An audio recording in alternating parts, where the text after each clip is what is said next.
আজকে আমি দেখাবো যে ঘরোয়া কিছু বেসিক ইনগ্রেডিয়েন্টস দিয়ে মাটন রান্না আমি কীরকম করে করি।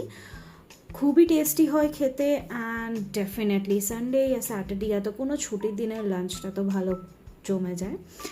সো আমি গোটা ধনে, গোটা জিরে, গোটা গরম মশলা আর গোটা গোলমরিচ নিয়ে একটু রোস্ট করে নিই যাতে ফ্লেভারটা খুব সুন্দর বেরিয়ে যায়। যেই দেখলাম ফ্লেভারটা বেরিয়ে গেছে, আমি বেশি রোস্ট করি না, অল্প মতন দই দিয়ে ওটাকে পেস্ট করে মাংসের সাথে নুন, হলুদ, সর্ষের তেল দিয়ে ম্যারিনেট করে ফ্রিজে রেখে দিই, দিয়ে ভুলে যায়। তো এর মাঝখানে আমি রাস্টির সাথে একটু খেলছিলাম, প্রায় 2 ঘন্টা মতন ছিল আমার কাছে। আমি ভাবলাম যত ম্যারিনেট করে ফ্রিজে রাখা থাকবে তত বেশি ফ্লেভার। এরপর সর্ষের তেলটাকে খুব ভালো করে গরম করে নিয়েছিলাম যতক্ষণ না ওই সর্ষের একটা স্ট্রং স্মেল আছে সেটা যাচ্ছে।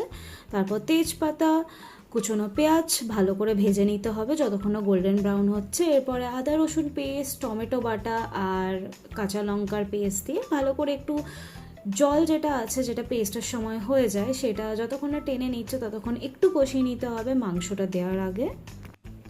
এরপর মাটনটাকে আস্তে আস্তে কষাতে হবে যতক্ষণ না পুরো তেল ছেড়ে আসছে। আমি অ্যাপ্রক্স 1.5 আওয়ার্স মতন মাটনটাকে কষিয়েছিলাম একদম লো ফ্লেমে।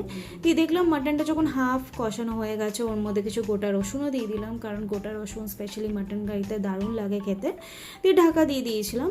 দিয়ে দেখলাম যখন পুরোপুরি তেল ছেড়ে এসছে, আমি মাটনটাকে প্রেশার কুকারে ট্রান্সফার করে একদম লো ফ্লেমে 4-5টা সিটি দিয়েছিলাম। দিয়ে লাস্টে একটু ধনে পাতা আর কাঁচা লঙ্কা দিয়ে মাটনটা ঢেকে দিলাম। এরপর রাস্টিকেও একটু খাইয়ে নিয়ে আমিও লাঞ্চ করে নিয়েছিলাম।